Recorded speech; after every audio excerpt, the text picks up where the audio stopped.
¿Te casaste para ser feliz o te casaste para construir algo? Porque si te casaste esperando que el otro te complete, déjame decirte que entraste con una deuda que nunca nadie la va a pagar. Primero vamos a entrar en la mentira esta de el amor lo sostiene todo, eh, que es algo que refuto todo el tiempo porque no es así. Primero comprender que cuando nosotros nos casamos o ya tenemos un matrimonio, eh, son dos sistemas de creencias totalmente distintos que están conviviendo dentro de una misma casa. Entonces el amor vendría a ser como una decisión. A eso creo que se refiere quizás la gente cuando habla de que es una decisión, ¿no? Porque si dependes de tu estado emocional para estar o tratar de estar armonioso o armoniosamente en tu hogar, pues algo no está bien, ¿no? Porque no es solo lo que decides cuando estás emocionalmente bien, sino incluso cuando no lo estás. De hecho, ahí es donde se ve realmente la decisión de querer construir algo al lado de alguien y que de base, de entrada, es muy complejo. Imagínense que entre hermanos la convivencia es muy difícil, que se han criado bajo las mismas creencias y aún así existen un montón de conflictos y ya son dos mentes y dos cabezas, perdón, distintas y funcionan diferente. Y la convivencia a veces se vuelve un poco bastante problemática y crecieron en el mismo espacio. Ahora imagínense dos personas con creencias totalmente distintas, con padres totalmente distintos, en lugares totalmente distintos, donde las familias son totalmente diferentes y ahora ellos van a crear su propia familia y cada uno viene con creencias muy arraigadas de lo que está bien o de lo que está mal o de lo que quizás está mal pero para ellos está bien o viceversa. Y muchas veces al imponer esto dentro de tu nuevo hogar y no negociar, es lo que hace que el amor se acabe. Y vamos a empezar con algo bastante común, que es la lectura del pensamiento. Y les voy a dar un ejemplo para poder entenderlo mejor. Digamos que yo llegue a mi casa cansada, ¿no? Y estén los platos sucios. Y me enoje y grite. Y diga, sí, que tú que no lavas los platos y tú no me quieres. Y pienso, ¿no? Si me quisiera, entendería que vengo cansada y por ende los platos estarían lavados.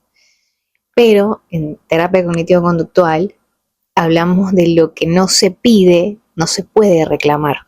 Entonces tenemos que pedirlo, no tratar de leer la mente de esa persona, porque aquí vienen las creencias con las que se crió. Capaz en su casa no era tan importante que al final del día los platos estén lavados y no significa nada. Pero quizás en mi casa sí significaba como el amor hacia el padre, no sé, hacia el hogar, que todo esté impecable. Entonces, estas dos creencias pues chocan, obviamente, y como no las hablamos y no las negociamos, y me explicas por qué, y yo no te explico mi sentir, se van creando distorsiones, que obviamente después van trastocando el vínculo. Y este episodio claramente también va un poco vinculado con el anterior episodio, así que vamos a hablar de las familias. Por ejemplo, una vez que mi pareja y yo tenemos nuestra familia y estamos creando nuestra propia dinámica de vida, yo no puedo permitir que mis papás o los papás de mi pareja vengan a decir qué es lo que se tiene que hacer en mi casa.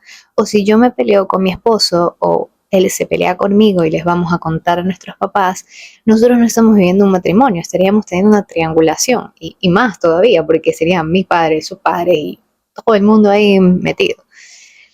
Y obviamente como tenemos creencias diferentes, pues van a chocar y eso lo único que va a generar entre nosotros es mucho más conflictos. Ahora, si nosotros, ni yo, ni mi pareja, me estoy poniendo ejemplo a mí por si acaso, pero yo ni estoy casada, pero para que se entienda mejor, si yo y mi pareja no somos capaces de poder decirles a nuestros padres que no pueden opinar sobre nuestra forma de vivir en este momento, significa que nunca estuvimos listos entonces para asumir ese compromiso de tener un nuevo hogar. Y eso es importante también trabajarlo y entenderlo antes de tomar la decisión de formar un nuevo hogar. Que no puedo formar yo un nuevo hogar si pretendo ir con mis cosas del anterior. Se va a sentir así como ir a una casa hermosa, divina, con tus mismos muebles todos desgastados de generación en generación en generación. Nunca te vas a terminar de sentir 100% cómodo. Y lo mejor es comprar muebles nuevos más acorde a quién eres, al lugar que elegiste para vivir, que realmente sean cómodos para ti. Así te cuesta un poquito más. Pero es importante entender esto incluso antes de tomar la decisión de construir un nuevo hogar. Ahora, pelear o tener discusiones dentro de un matrimonio incluso es hasta sano. El tema es que no tienes que pelear atacando a la persona, sino la conducta. Y de esta forma poder mejorarla. Es como algo así, pelear con técnica, no solo pelear por pelear. Otra cosa importante, y Gottman lo dice muy, muy, muy claro. Nosotros necesitamos 5 interacciones buenas. Por ejemplo, les doy un ejemplo. Digamos que yo llamo a mi esposo solo a quejarme por mis hijos o a pedir dinero. Entonces eso se convierte como todo el tiempo malo, malo, malo, malo. Y no estoy dando nada bueno. ¿Me hago entender? O sea, si tengo que hacer 5 interacciones positivas y no hago ninguna, sino que hago 5 interacciones negativas, obviamente voy a sentir yo misma que estoy viviendo un infierno de matrimonio y por ende también se lo voy a hacer sentir a mi pareja de esta forma. Y ahí es cuando viene el tema de no soy feliz, el matrimonio es horrible, o quizás no estaba tan enamorado o enamorada, y no siempre es así, sino que de verdad el vínculo se va trastocando con la convivencia y olvidamos las cosas que tenemos que hacer. Cuando éramos novios nos decíamos cosas lindas todas las noches antes de ir a dormir. Y ahora es como, bueno, ¿y quién va a llevar mañana al niño al colegio? ¿Hago entender? Y esas cosas no se pueden descuidar, y no tanto por el romanticismo, porque no me quiero ir por ahí, sino más bien para que funcione, para que no se muera el amor. Y como les hablaba de esta parte de atacar la conducta y no la persona, les quiero dar un ejemplo, por decir, yo en vez de decirle a mi pareja, eres un desconsiderado, porque ahí lo estoy atacando a él como persona, lo más acertado podría llegar a ser cuando tú llegas del trabajo y te pones directamente en el celular y no me preguntas cómo estoy, yo me siento rechazada o abandonada, no sé. Em, pero es yo me siento, cuando tú haces tal cosa, yo me siento, no directamente al ataque. Porque algo que también a veces es muy difícil comprender es que cuando nosotros nos atacan, o sea, como persona, como eres un tonto o eres malo o eres desconsiderado, obviamente nosotros en algún punto nos vamos a defender. Y ya es un ataque así como contrincantes. Nos subimos al box a ver quién le da más duro al otro. Porque estamos tratando de defendernos como personas. Entonces no es contra la persona, es contra la conducta que está teniendo. Y son dos cosas distintas. En algún episodio parece que lo dije, como una cosa es lo que yo soy y otra cosa es cómo yo actúo. Porque muchas veces eh, son conductas aprendidas o simplemente realmente no soy tan consciente de aquello, no me estoy dando cuenta, me acostumbré, no sé, pasan muchas cosas, pero no significa realmente que yo lo sea, ¿no? Sino que hay muchos otros factores que claramente tienen que ser considerados, más aún si estamos conviviendo todo el día y todos los días, y para toda la vida. Otra cosa también muy importante de comprender es que el matrimonio no es una meta a la que llegaste y luego ya te sientas a descansar. No, eso es algo de todos los días, o sea, es un trabajo diario, que al principio diría yo que cuesta mucho más, porque como les decía, estás trabajando esas conductas. Luego capaz se vuelven un poco más automáticas, porque ya lo trabajaste. Pero mientras lo haces, pues sí es bastante difícil. Pero hay que afrontarlo con madurez, como les decía, hay que estar seguros y hay que trabajar de manera individual, cada uno, antes de entrar, o sea, en un matrimonio, ¿no? Y también el hecho de soltar a veces también un poco el orgullo, el ego. Chicos, con orgullo, con ego, con esto jamás va a funcionar un matrimonio. Definitivamente no. Em, porque cuando estés discutiendo, pregúntate en realidad, ¿tú quieres tener la razón o quieres tener una relación? Tenemos que ser seres individuales, funcionales, ser felices y compartir eso con la otra persona.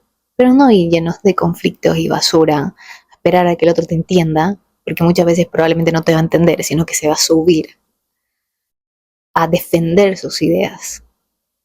Y esto obviamente no nos va a llevar a ningún lado. Muchas veces también pensamos cosas como tenemos un noviazgo terrible, pero bueno, capaz si nos casamos se solucionan las cosas. No, no se van a solucionar, para empeorar, porque ahora ya no es solo de vez en cuando que tengo tus creencias que chocan con la mía, es todos los días desde que me levanto. Entonces, esto también es un pensamiento que hay que erradicarlo. No digo que no te cases, digo que trabajes en ti, que mejores tu relación contigo mismo para que puedas realmente sentarte con otra persona a poder negociar sobre tus creencias, lo que tú eres, lo que tú sientes. Y cuando logres eso y puedas hacer eso, ahí sí, da el paso. No te aseguro que vas a tener un matrimonio el mejor del mundo lleno de luz. Probablemente no, van a existir conflictos, pero al menos sabes que tienes herramientas que van a hacer al menos que no se lastimen tanto. Bueno, y ahora hablemos un poquito también de cuando en un matrimonio pues ya hay hijos, que este también es otra cosa que muchas veces no sabemos manejar. Por ejemplo, digamos que yo cuando me peleo con mi esposo le voy a contar a mis hijos y eso tiene un nombre, parentificación. Lo que quiere decir que yo le estoy contando un problema a mi hijo en donde claramente está mi visión, en donde estoy exponiendo a la otra autoridad para él. Y de paso, y aquí sí es como lo más conflictivo de todo esto, es que le estoy dando algo a mi hijo que está fuera de su rol, porque ese no es su rol, ese no es asunto de él o de ella, no es su problema. Y estamos errando. Ahora también, la guerra de bandos. Un ejemplo es, yo le digo a mi hijo, yo soy buena porque yo sí te dejo salir. Estoy haciendo que mi hijo en algún punto pueda llegar a entender esos o agarrar esos hilos sueltos que hay de mi matrimonio y empiece a manipular ciertas situaciones porque sabe que entre nosotros hay una guerra de bandos de quién es mejor papá. Entonces, si tu esposo o tú regañan a su hijo y al otro no le parece, no digan nada, esperen, trabajenlo, háblenlo después, a puerta cerrada, porque al enfrentarse en ese momento, están enseñándole a sus hijos que, o sea, están haciendo que ellos pierdan realmente el sentido de la autoridad que ustedes son. Porque si ven que entre ustedes hay este tipo de conflictos, que uno dice que sí, el otro dice que no, uno es el bueno, uno es el malo, ¿qué le estoy enseñando? ¿Qué? Y obviamente esto se va a ver expuesto en mi dinámica de esposos, pareja, se va a ver expuesto. Le va a llegar un punto que me va a decir, es que tú siempre quedas como la buena y yo siempre quedo como el malo, o al revés. Y no, pues, para que el matrimonio funcione y no pasen estas cosas, debe ser un solo frente hacia los hijos. Y ante todo, en realidad, los problemas los hablan o las conductas que tuvieron que no les gustaron o su punto de vista los hablan en privado y así no se van trastocando otras partes.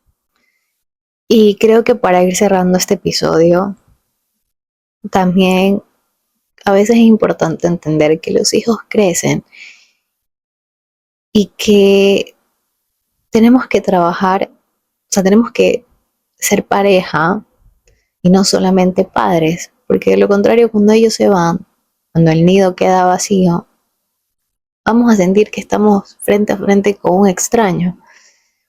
Y no sé si se supone que cuando estamos hablando de un matrimonio, probablemente es la persona que en algún momento pensamos que íbamos a compartir toda nuestra vida. Entonces, eso es lo que hay que trabajar o lo que hay que priorizar, ¿no? Ojo, con esto no estoy diciendo que no te puedes separar o que no te puedes divorciar en lo absoluto. Ese es otro tema. Pero en este episodio en particular estoy hablando de cosas puntuales que veo muchísimo que pasa dentro de los matrimonios y pues que traen muchos conflictos, que nos hace sentir mal, vacíos, con mucha insatisfacción. Entonces, si estás pensando quizás en casarte o en asumir este compromiso, trabaja en ti, en estos pequeños detalles que claramente pueden hacer la diferencia después. Así que nada, esto ha sido todo por hoy. Les mando un abrazo.